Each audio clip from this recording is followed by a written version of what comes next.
In 2026, if you find yourself in any serious room discussing how to bridge the divide between Africa and its global diaspora, there's one name you're almost guaranteed to hear: Barkue Tubman-Zawolo. Born in Liberia and raised in the United States, Barkue has emerged as one of the most influential architects of modern diaspora engagement. As Chief Community Officer at Essence, founder of the Pan-African Experiential Agency MBL International Group, and now co-founder of the Continental Collective, she's not just participating in the movement, she's shaping it. In this episode of Black Borderless, Barkue shares a candid, unfiltered perspective on the one key ingredient required to truly bridge Africa and its vast diaspora. And she breaks down what that looks like in action at Essence, in her home country of Liberia, and in every institution that she helps transform. So if you care about the future of the global Black economy, this conversation is not one to miss. Find out in this episode of Black and Borderless. Barkue, welcome to Black and Borderless. I am, needless to say, super excited to have you on.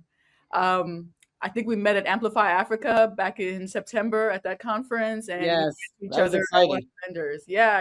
And you're like, you look familiar. I said, no, you look, maybe because I've been trying to reach you for the past 2 years. Maybe that's why I look familiar, because truthfully, like for the past 2 years, I've messaged you on LinkedIn. I'm horrible on LinkedIn. I'm doing better. And then I was locked out of my LinkedIn in the past like 5 months, and I don't know why. So I'm actually trying to get on. I'm trying to do better on LinkedIn. So if anybody's trying to find me, I'm an Instagram girly first. So, but I'm doing better because I love LinkedIn. I just am not there as often. Yeah. No, well, I'm glad. Like, I think it was, fate that we connected at that we kind of literally ran into each other. Yes. At the Amplify Africa conference. So yes. Glad to have you on. So let's get right into it. We're going to talk a lot today, mostly about the work that you're doing to bridge the diaspora with the continent of Africa and all the countries within, of course, because to me, that's the thing that I see across all the different hats that you wear. As the Chief Community Officer for Essence Communications, as the founder of MBL, which is this experiential agency, and then your most recent venture, which is the Continental Collective that you've got into, a joint venture with Dora Din. So to me, that's the thing that I see across all the work that you're doing, and so that's what this conversation is going to be about mostly. Awesome. So we're going to start off strong. If you were asked to give a TED Talk on the African diaspora, what would the topic be, and what would be the kind of like the main point you want to get across? Okay. So that's a good one. I think what it would be is it would be I would call it Unbroken: Global Africa's Past, Power, and Possibility. And I think a lot of times we still have work to do in educating the diaspora on our history. And our history, I strongly believe, and I think most would agree, is anchored in the power of who we are. And I think the opportunity of what we have right now is all of the possibilities. And so that would be the framing and the name of what my TED Talk would be. That's really awesome. And so you'd have an audience of people, right? People like myself who are interested in the diaspora. What would you want us to leave that room? What's the main takeaway or point you want us to leave that room as people who are interested in advancing the diaspora and the continent? I think the main thing I would want for everybody to do, the thing I always encourage everybody to do and will continue to do so, is I want everybody to get on a plane and go to a country in Africa.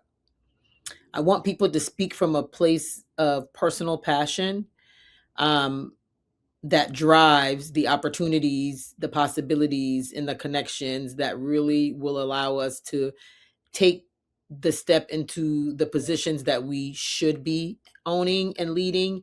And when that happens, I think we will see the wealth creation. People will understand our power. People will see the tremendous resources that we should be dictating and determining how we share it with others, and how it also should impact the locals on the ground, as well as encourage the diaspora to come back home.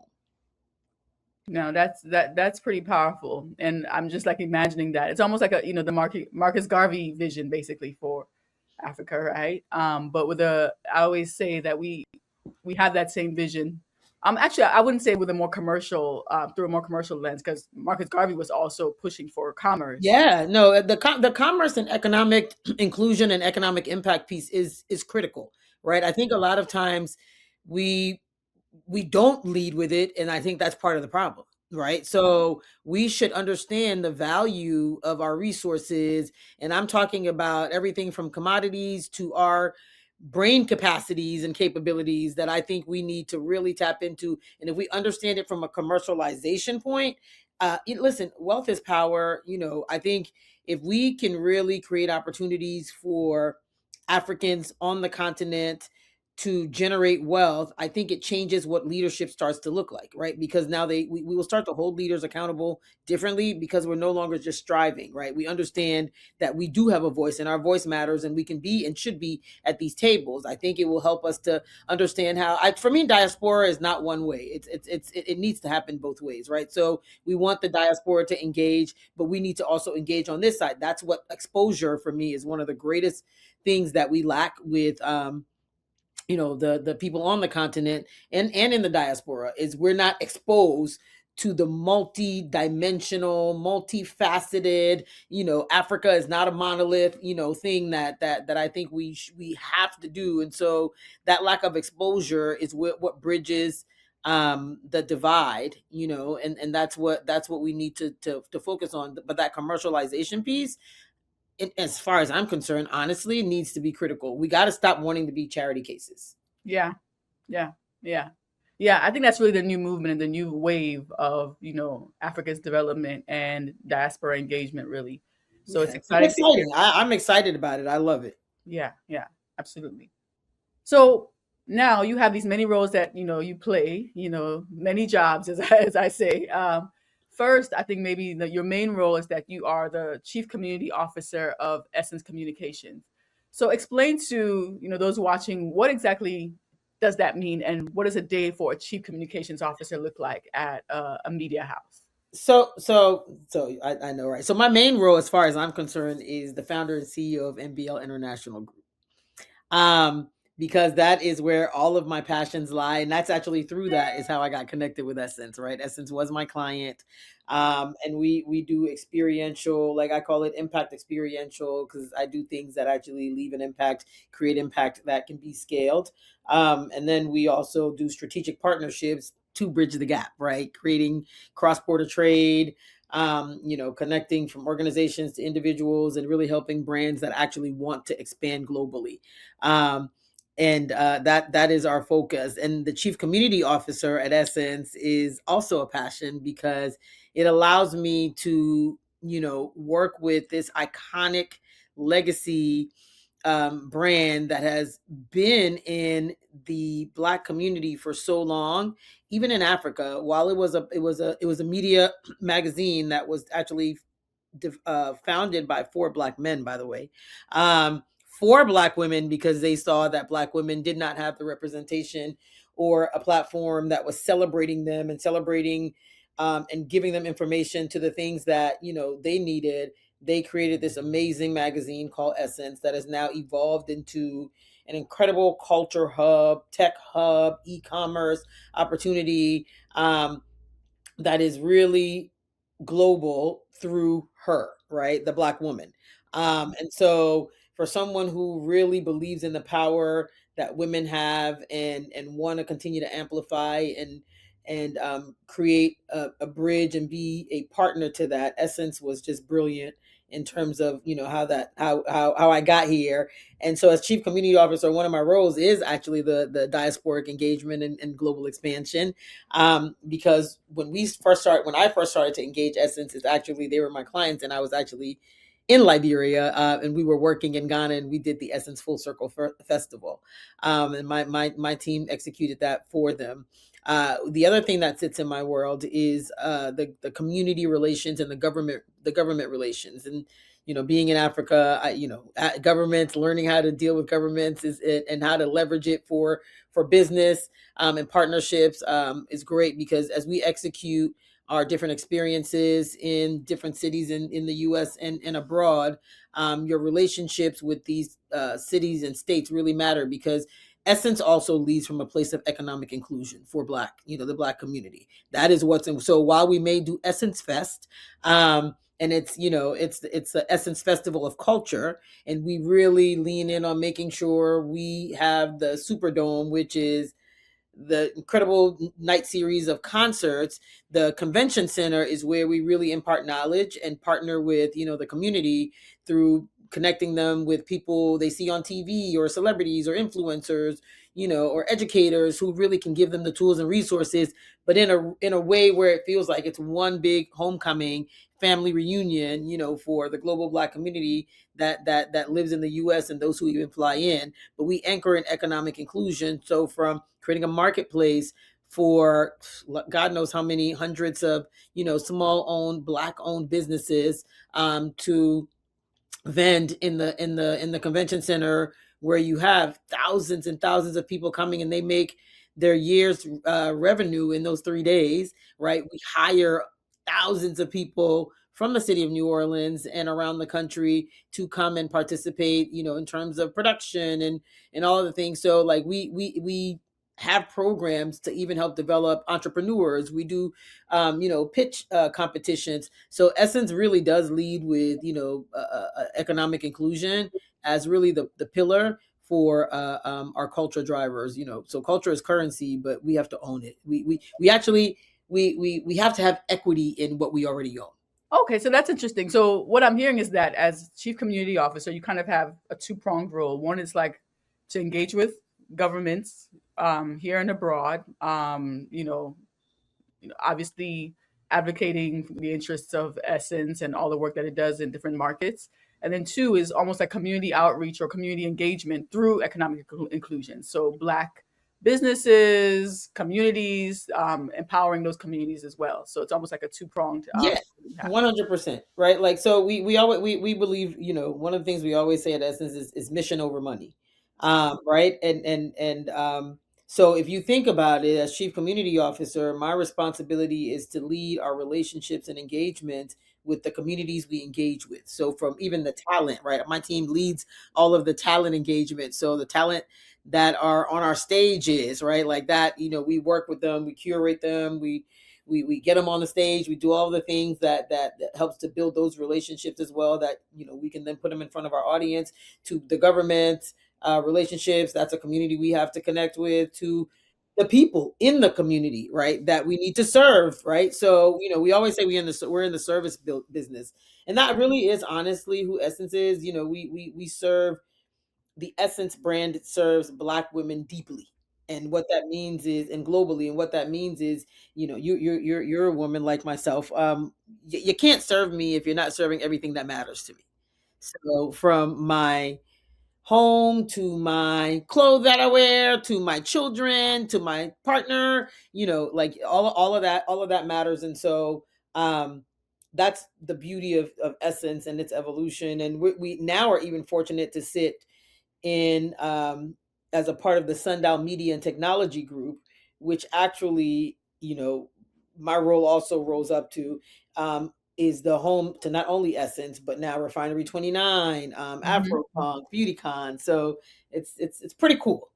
Yeah, no, it sounds pretty cool, and it sounds like work that's worth doing for a brand that really champions Black women. So let's talk about how you even got here. You already touched on the fact that you first started MBL, and then through that, Essence was your client, and you were doing events for Essence, and then you started now took on the role as CCO there.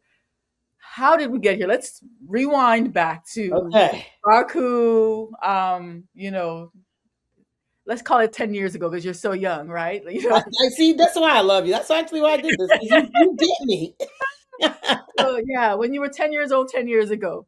So where did you grow up? Where are you from originally, and how did you get to this position? So I'm born in Liberia, raised in America with very Liberian parents. And I went to school in Liberia for like elementary for a little while, and then the coup happened in 1980, and then my family, we moved to the United States. I grew up in New York City. Um, and then went to boarding school and graduated from boarding school at the Hun School in Princeton, New Jersey. I went to Elon University, And when I graduated, I wanted to be in retail and fashion. I've always been in the creative, the creative space has always been a thing for me. At a very young age, my mother kept us in the performing arts, and I've just always loved it. And My mother was also very much into fashion, and as well. She owned boutiques and salons, and she's an entrepreneur. I always had women around me who just encouraged me, and my sisters, and so my cousins. And fast forward, I really wanted to get into the music business. I got excited, but I actually wanted to be in front of the camera. There was a time in my life where I wanted to be a rapper. I was yes, don't just I don't even know. I was like, should I say it or should but I did. I did. And then but I also wanted to learn the business of the music Mhm. because I realized like there's got to be, you know, this doesn't just happen, right? There's a lot of great singers. There's things that are happening. So I started to also, take time to learn the business of the music, and it kind of sucked me in. So I got into to artist management and had the opportunity to work with some of the top Black owned management companies, in the 90s and 2000s, and worked with artists and executives like Mona Scott Young, Chris Lighty, Michael Blue Williams, to Quadrille Amin, Boyz II Men, Busta Rhymes, Missy Elliott, Usher, New Edition, Brooke Payne, Donald Jones, Next, Outkast. So I have been blessed, and it's been a great ride. And so while even working with them, I also then launched my own management company and had an in production company. So it was really great. That was a world where it allows you to be an entrepreneur and an executive at the same time. In fact, they encouraged it back then, which is really cool because you want to look good in both places. So if you're looking good in both places, their business is growing as well. But it was also a time where work ethics was just it was tough. Right. It was tough, but it was super exciting. And so, fast forward to uh Ellen Johnson Sirleaf, Africa's first female president, getting elected, and there being a sort of calm in Liberia, no more fighting. And so my mother had moved back to my mother refused to live in America after a while. So we would go back to visit her, and I went to Liberia, and it just felt like the air just felt amazing. It just, not because everything was great, but you just felt this sense of hope in the air in like 2006, and you just felt like this sense of hope, and it just felt like everybody was excited because they knew change was coming. I don't think anybody cared at that point about the why or the how. But I think everybody for the first time in Liberia was on the same page. Like there's Mhm. got to be this cannot be what life looks like after 40 plus years of all the civil unrest and the uncertainties. Like this has got to be it. And so being on the ground as an entrepreneur who come from the entertainment industry, who just always has hustle and grit, and I'm younger at this point, so just bold, unapologetic, no real responsibilities. I just see opportunity, right? I just see opportunity, and um and just sort of start going everywhere and seeing it. And so I just was like, I this is like a blank canvas. I've got to be a part of painting on this canvas, and being a part of how this develops. And so it was great. I got a chance to, so I moved back to Liberia in about 2007. I moved back to Liberia, was still sort of teetering, back and forth. And then at some point, I just started to spend a lot more time there, and really got into, that's when my business went from being Miss Boss Lady Entertainment, which was, really heavy in entertainment, to MBL International Group, because then I diversified. I started to really work with the World Bank and, the government, and really focusing on how we can get the message out, and started doing events and developing, different ways for them to engage with community. And then as well as started to really just pay attention to the young people who knew my background from the entertainment business and really wanted me to lean in there. That was my passion. The problem there is, now, well, back then, not now, is the entertainment industry in Africa now has progressed tremendously. And I think even now, our parents, who probably would have been like, what are you doing? Yeah. You're not going to be no rapper, is now trying to figure out how you're going to get the best lawyer and understand the business, right? So it's Yeah. it's very different, because now they see they see the opportunity. But um just really helping the young people. So a lot of the things I would do is develop opportunities to bring US artists, and have them engage with those those young aspiring artists there. But I also, through my business, started a program called the Student Contractor Program. The UN was heavy in Liberia at the time, and all of the kids who were in college all wanted to do sociology because they wanted to work for the UN. And I'm like, everybody can't work for the UN, and this is not forever. So what else are you going to do? So what my business did through our events and providing, opportunities for them to work with us through the events that we did to get exposed to different industries, because the events we were doing were national events across industries, from agriculture to development, to youth and sports. And they got to experience so much. With the beauty of it is I used to love when they would come to me and tell me how they changed their major, or they realized the school they were in was not good for them, and was not good for what they wanted to be, and even them having to explain it to their parents. And I mean, we provided opportunities for over about 1,000 kids, right? And some are who now in government today, right? And are entrepreneurs today. So it's really it's something I'm really proud of, because it shows you the power of investing in youth, no matter how big or small it can be, but if you really lean into it. And that's why exposure for me is a big thing. So when we talked earlier, that exposure, you can sit in a classroom all day long. Exposure lets you know what's possible, in my opinion. And so they didn't know that what you don't see, you don't know. And so I came in, nobody was doing what I was doing. Like, who's doing events? Like, like, why would that be a thing? But I also had the skill set from doing tours in the US. And because I was trying to learn what was happening, I would actually go to these events that the UN and the government were partnering on doing.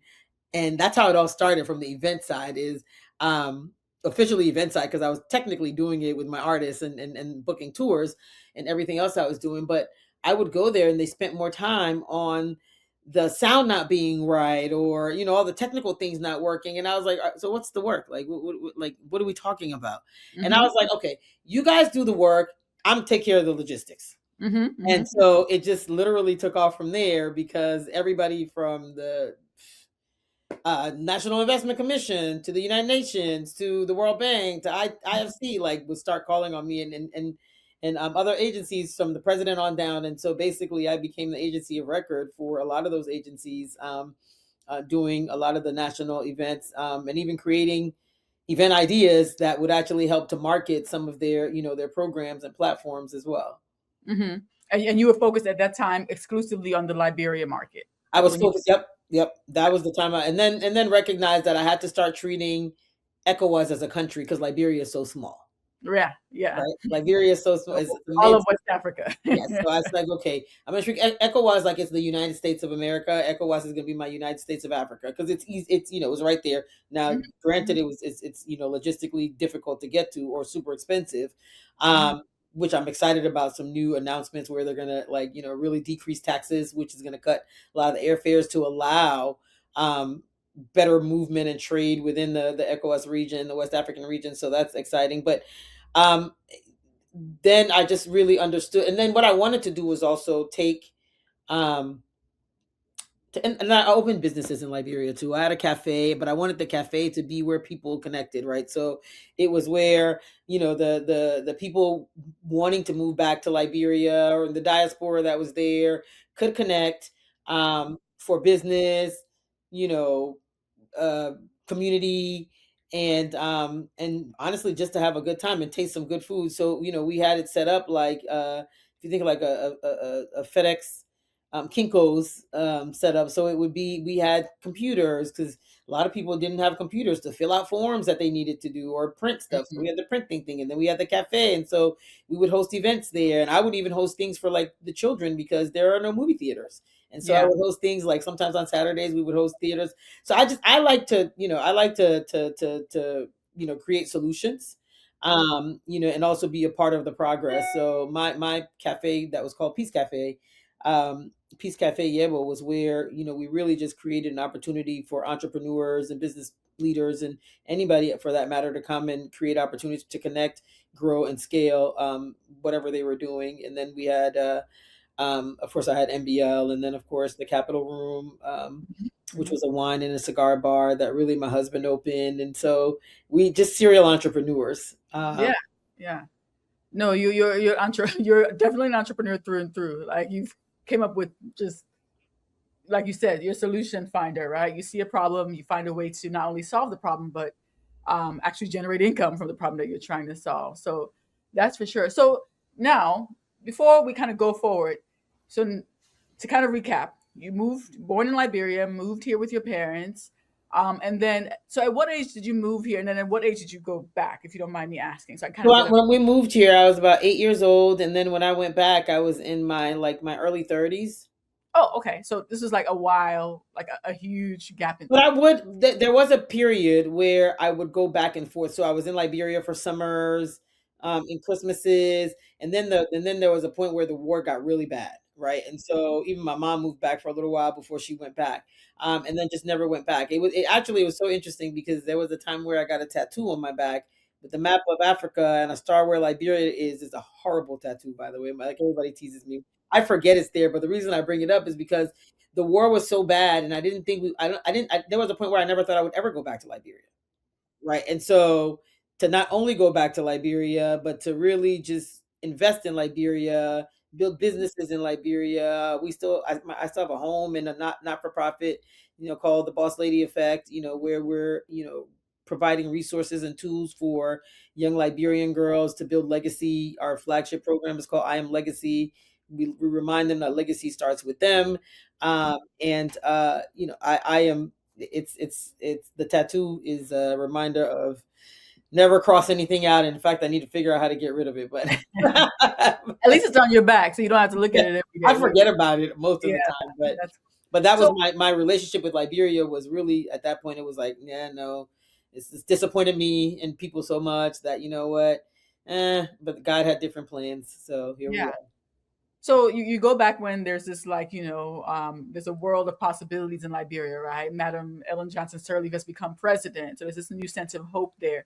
But was there some kind of culture shock because at this point you've lived in the U.S. for 20 something odd years? Were there some moments where you were like, oh, I kind of don't feel like I fit in? I left here when I was 8 years old, and there's some Well, I things that had gone back and forth, right? So I wasn't like it wasn't just like I left and never went back. So I frequented Liberia because my mother lived there. So I would go, but I wouldn't necessarily stay. So when I finally went on the ground after Madame Sirleaf was elected, the culture shock for me, um, however, still was because again, it's one thing to go for 2 weeks for vacation. It's another thing to live in Liberia. We say come visit and come stay are two different things, right? So when somebody comes to your house, be like, "Come visit." You love them while they're there. Come stay. You're like, I don't know. So I think what was I don't know if it was culture shock, but it wasn't what I planned for. I was very aware of the infrastructure challenges with the light and the water and and you needed a generator and Lord knows this generator may not work and like all of the bucket baths and all of the stuff because the water might like so um all the things that sort of make you who you are. What I did not plan for is the people. So it was more about the people who were not happy that a Liberian who lived in America wanted to come home, right? So it was like, so that was the thing that I think um, was the culture shock if I had to describe it if I had to describe one and disappointing. However, I did not let it obviously stop me because I think sometimes a lot not me because I know I approach it very differently. I always say people always say, well, how are you so successful in this country, like leaving in America and things don't operate as efficient as they are accustomed to it, if you want to call it that way. But I said because I leaned in and I learned a lot from the people that I met there, you know, the locals on the ground who had thrived, survived, navigated this world that I wasn't familiar with. I know what my hope for them is, but that doesn't mean how to get there is my way or the highway. So I had to learn from my staff and team members that I brought on the best way to navigate doing business in Liberia, right?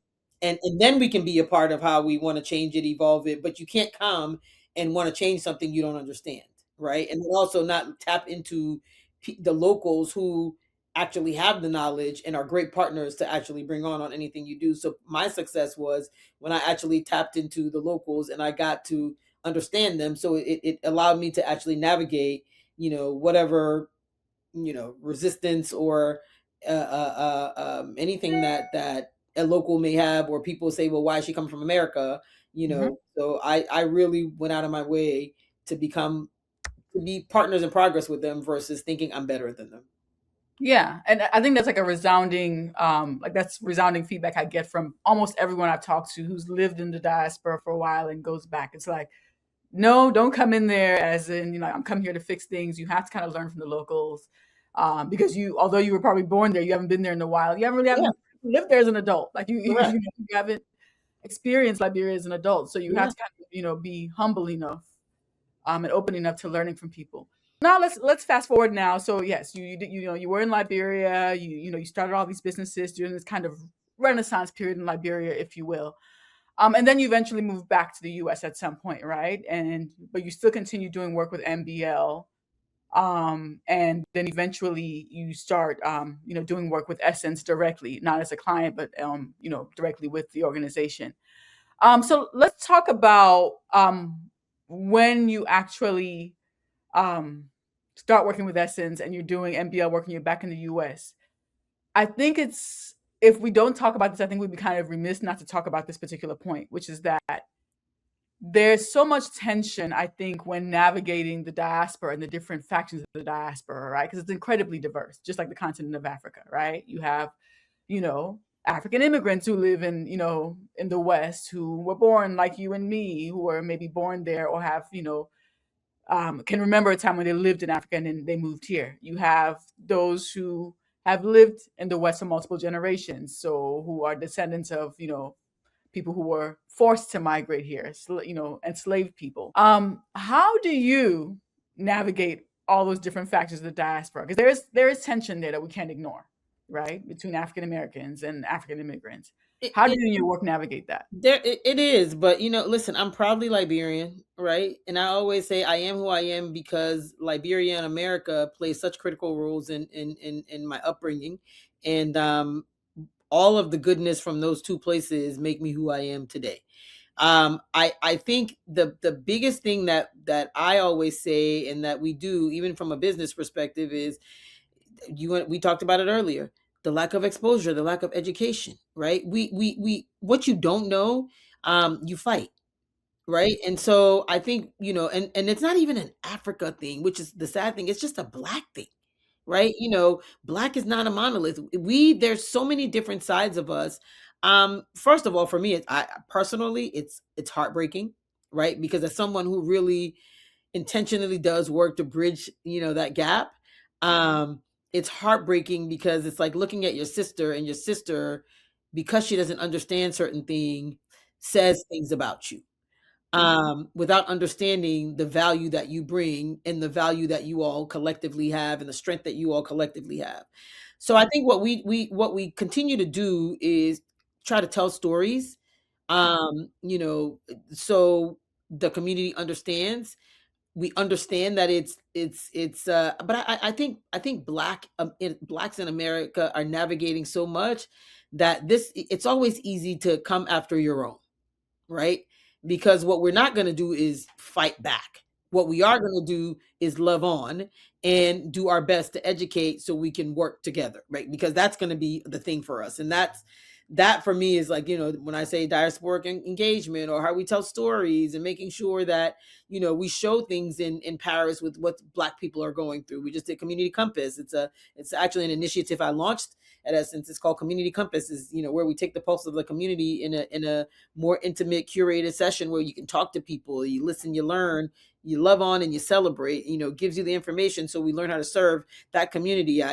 During Paris Fashion Week, we did a community compass with a bunch of Black women across industries and beauty, creative industries, and just for them to be so excited that Essence showed up for them. And they were not all French. They were also, immigrants, in France. So from Africa, Caribbean, French is, from French from Paris. And so what you learn is that, this brand means so much. And sometimes people just don't understand how wide this brand has been. And so you do hear that the Essence was acquired by the Dennis family, and they're Liberians and Sierra Leonean. So, that's who they are, right? They build their wealth off of shea butter, right? from, Mhm. from a formula from, Rich's grandmother, from Shirley. Yeah. So I don't think we'll ever move away from that. I think what we know is it continues to remind us the responsibility of a brand like Essence, right? Um, and so that's where that's what we continue to do. So for me, it's heartbreaking, but I don't think we'll ever stop wanting to bridge that gap, and that's going to be that we just add that to the work that we must continue to do. I'm glad you brought up and you're talking about that in the context of Essence because, as we know with Essence Festival this year, I was reading a lot of, you know, backlash, if you will, about the fact that Essence this year, Essence Festival was too global black, right? Meaning that it was too encompassing of um, all global black cultures, not just African American culture. What do you say to people if you? This is like, let's say they were all standing in front of you, people who wrote those comments, who are behind their keyboards writing those things. What do you say to people who say that Essence has gone too global black, and it's doing that at the expense of its African American roots? I have so many thoughts. I have my personal thought, then I have my professional thought. Uh, One, I think the first thing that I would say is, why do you feel like you're excluded? Because you're not. Two, I think Essence is so far from global black. I think that is an aspiration of Essence, um, but it's very far from it, because Essence is so focused on the work that it needs to continue to do, in partnership with the Black woman. But the interesting thing is, the Black woman is the one who's getting on the planes and going to those countries, and guess what? They want to know more before they get there, right? So I think the first thing I would say is, please don't feel like you're not included. And secondly, I would also want to understand, when they say it feels more global black, what do they mean? Because then the other question I would ask from an Essence Festival perspective was, were you there? So um those are the things that I would say, because Essence Festival does create an opportunity to create exposure where, again, you cannot be uh we cannot want you to be economically enriched without the experience that comes with that. And one of the things that come with that is the ability to travel, the ability to see opportunities for investment, the ability to grow wealth. And that doesn't happen only in your backyard. You've got to get out there and see what, God created this whole world, not just, New Orleans. Right. So those are some of the things. And I think it just sort of speaks to the how I really want us to really continue to own in, just as Black people in general. Like, we got to lean into our strength. And our Mhm. strength is not when we close our minds. It's actually when we open up our minds, and the horizon is just right. Like, it's brilliant. Yeah. Yeah. And as I always say, there's so many commonalities across Black cultures across the globe that it's almost criminal to try to say African American culture is inspired and is its DNA at its core It's is DNA at African. its core. Yeah. So it's almost to try to separate the two in some way, or to make it seem like you have to kind of choose, or if you're including one, you kind of just excluding the other, is totally ignoring the fact that the two are so linked. But um what? So again, the theme here is the lack of education. We're not learning this stuff in school, right? mhm. You're not, like, the young Black kids are not learning this stuff in school. So they're growing up as adults who may not have the information. But with the in the internet age, with the digital, because these aren't kids who are saying or writing these things. These are people who, these are people who are online, who clearly have some exposure to cultures outside of their borders, who are still saying this. So I don't know if it's like, oh, we don't have the education anymore. Everyone has this device, right? Everyone can go. Everyone has listened to a Davido song now on playing on mainstream channels in the U.S. So is that a reason anymore? I don't I know. think it. So here's the interesting thing. I think that the where those comments were coming from were from the people who didn't have that when they were in school. I think it's coming. I think it's coming from a demographic that did not have that when they were coming up in school. I think it's coming from a demographic who is grappling with unemployment and what's happening to Blacks in America right now, and Mhm. so they've got to point their fingers. This is. I think it's coming. Hold on. Sorry, I got it. It's okay. I think it's coming from them. I think it's coming from those people who have access to the cell phone. And I always say the cell phone is, I heard that from a friend, and I said I'm always going to say this, the world is as big as your cell phone. That's not what they listen to. That's not what they go after. Right? Mm-hmm. They're probably not listening to David Doe. Or they probably are and may not even know like this man is really from a different country, right? So I think again, education, exposure is information is really critical. And I think because they've been, the people that are saying that are the people who haven't really gotten on the plane to go, Yeah. right? Whether it's for resources, whether they don't have the money, so again, that's why like that economic inclusion piece is so critical, because when we can get people out of poverty or the poverty mentality, the conversation is not it's becoming too global. The conversation is how do we partner with that so we are all global and we Yeah. are all one, and we strengthen our Black forces, we strengthen what our Black dollars mean, we strengthen what our Black communities can do, we Mm-hmm. strengthen Black ownership and equity across industries. That's what the conversation becomes.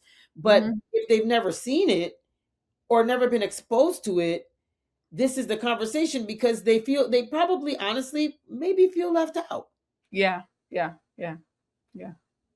Yeah. No, that I think that's fair. And maybe those of us who do have the exposure take that for granted, right? And we just assume that everyone now has that exposure, and then we get surprised and people react a certain way to things that we assume to be kind of, you know, the truth or normal, I think, in a But you know way. what? Like, I be honest with you, I get that point, right? I get that point, because it's almost like, why aren't you taking advantage of it?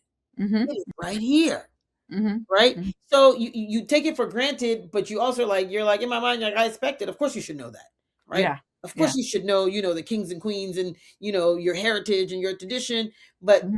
sometimes, again, not the because we all have done terrible jobs of informing our different Blacks internationally or globally about why we're all so special.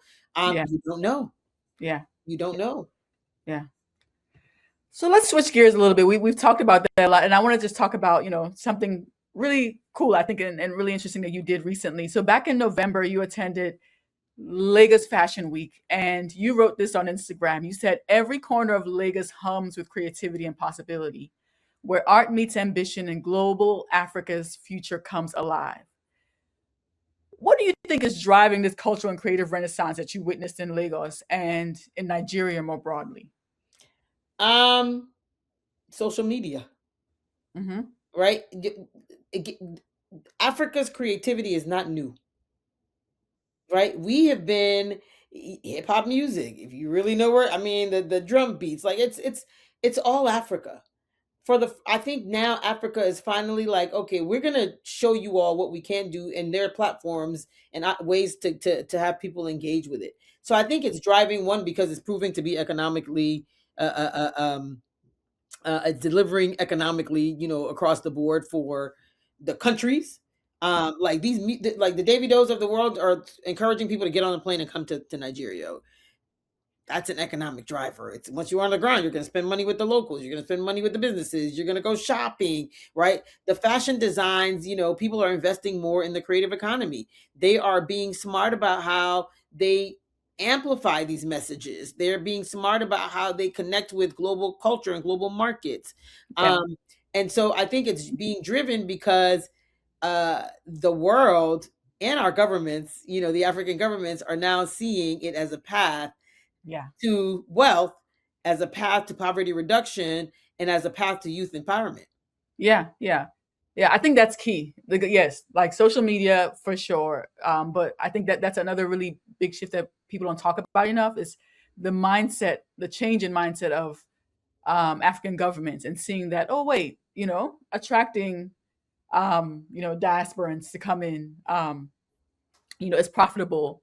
It's not just a cultural mandate, but it's actually an economic mandate that can actually improve our economy in some way. And I think that's a nice segue into talking about Liberia, because Liberia recently has been pushing for that. So recently, the government of Liberia, as you probably know, launched the Diaspora Annual Return 2025 and announced the country's first ever Senate Diaspora Caucus. which is signaling what officials describe as the new era of inclusion, reconnection, and investment. So they're following sort of what we've seen happen like in Ghana and even in Nigeria. So you are happen to be Liberia's special envoy for national branding and cultural diplomacy. What lessons can a smaller economy like Liberia take from countries such as Nigeria or even Ghana when it comes to engaging the diaspora and leveraging the diaspora to push for development? Um, I One, they already took the lesson, so they've launched it, right? I think that was a big start in within itself. I think now we need to properly structure it, and create the pathways, to the different industries, making sure that the education, the um, the exposure, the knowledge is transferred, the development, right? The human capital development to be able to grow what they're building is really, really critical. Make sure that the businesses are invested in enough to be able to receive the diaspora when they come. The training of, like the tourism, the different aspects of tourism, from hospitality to all the different things that sit in there, that those people are properly trained. Because the one thing, there's certain things that are sort of customary to, Africa, um, is, when you go to a restaurant, it's just always an experience. I don't care what country you're in. um, but there are certain things that we expect. Like, I mean, the airport experience at Nigeria, like Nigeria is like one of my least favorite airports, like, ever.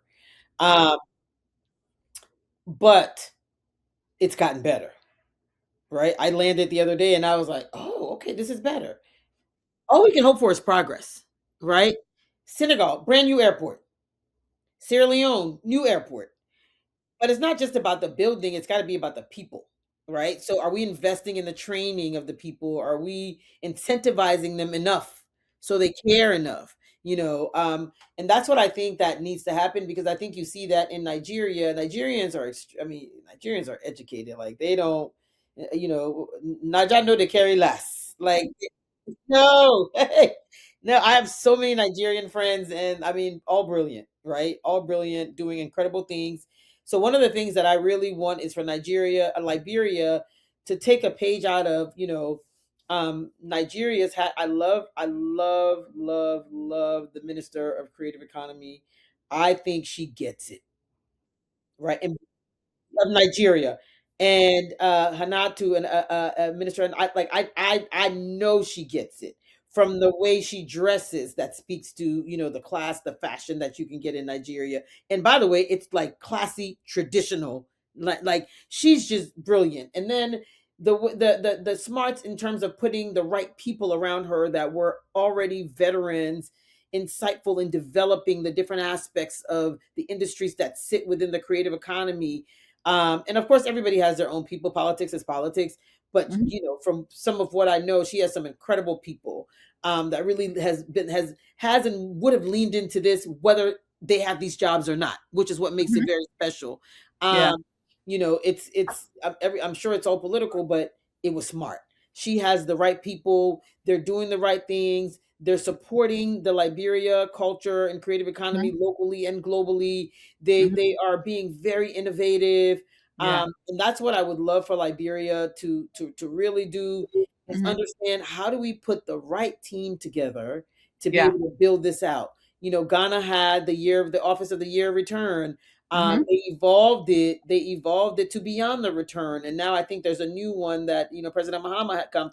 But it feels like continuity. Right. It feels like continuity, even though the name of it may shift. The work and the mission is still the same, and it's constantly evolving, right? And again, they're using, people who I believe have, good insight into the industries, to be able to help develop it. And they've done things that I think everybody can take the lead on, from visa on arrival process. Like, anybody can get on a plane to Ghana and do visa on arrival. I believe, still, when you arrive. So removing the sort of bottlenecks that allow people to engage your country. Of course, that protects the nation, of course, but those are some of the things I think that Liberia can learn. But those things can only happen when certain systems are put in place, because they're not going to give you 100% visa on arrival if, from the security point, Liberia is not prepared for that. So those are all the things that I would say Liberia, because Liberia is also a much smaller country. How do we partner with those countries to help them, to have them come help us, put some things together? And not so, I am right now really loving the Liberian foreign minister, because she is doing, not necessarily on the tourism side, but she is doing some really groundbreaking things that's really putting Liberia on the map. And Liberia is now on the Security Council of the United Nations, right? They have the permanent seat, but Liberia is a tiny country. Like, it takes balls to believe that that can happen and actually execute it and see it come to life. Because that's the kind of stuff that is possible with the right leadership. Yeah. Thank you for that, because I wanted to really kind of, delve deep into Liberia, since, it's a country that obviously you're from, and a country that I think we don't talk about enough when it comes to this African Renaissance that we talk about. So before we go, I want to play a little trivia game. It's fun, I promise. In the end, it's a fill in the blank. So let's, thinking long term about the impact of your work on people of African descent. Um, let's fast forward to, pretend I guess, the year 2046, right? 20 years from now. Okay. Fill in the blanks for each of these sentences I'm going to give you. Okay. So in 2046, Essence will be what? In 2046, Essence will be the global media tech outlet that would have bridged the women of the world for economic growth, sustainability, and hold on. Essence would be the media brand, because media will look different at that time too, by the way. But it will be the media, content first, economic inclusion brand that will bridge the gap globally to connect women, for business and tourism. And we mean Black women. Is that what we're speaking We mean Black women. Yes, ma'am. We mean Black women. to? That's Essence. Just a qualifier. Essence is gonna be Black women for, like, that's Essence. Black women own Essence. Nobody gets Essence. That's Essence. That belongs to them. For sure. So the same for MBL. So by the year 2046, MBL International will be. By the year 2046, NBL International Group will be the agency of choice for the continent of Africa, to ensure that the cross-border relationships, strategic partnerships, and women and young population have real opportunities anywhere that they want to go. Love that. And then we didn't talk about the Continental Collective a lot, which is this joint venture you have with Dora Din, but we're still going to do it anyway for this one. So by the year 2046, the Continental Collective will be. The Continental Collective will be. Whew, let me see. Our dreams are big right there, boy. That's what we like. We like big dreams. Share them with us. Put them out. I do. You actually have me thinking, because, even with NBL, while that is what it is, I know I have to get a lot more intentional, but that is really what it is. But the Continental Collective will be just that. We'll be a Continental Collective. We will have the most powerful group of leaders across the continent that will trust us in terms of how we guide what partnerships, activations, and support for community looks like. Awesome. And then finally, we have to end with this one. In 2046, Liberia will be. In 2046, Liberia will be the most recognized tourist destination, resource rich, where 90% of the population will live above the poverty line, and the country will be super developed and living off of its own resources. Love that. Barkue, thank you so much. I know we're over time and we could talk for like another hour or so, but I really appreciate you joining us today. And yeah, I'm glad we got to make it happen. It was amazing. This was great. Thank you so much for making it happen. I appreciate it. Thank you for a platform like this because I love these. I think it's important when I talk about education. It's not because you have to read a book all the time. It's because you need to connect with platforms like these that's actually doing the work to bring you the people, to inform you of the opportunities, and let you know that the world is really borderless. The choice is really up to you.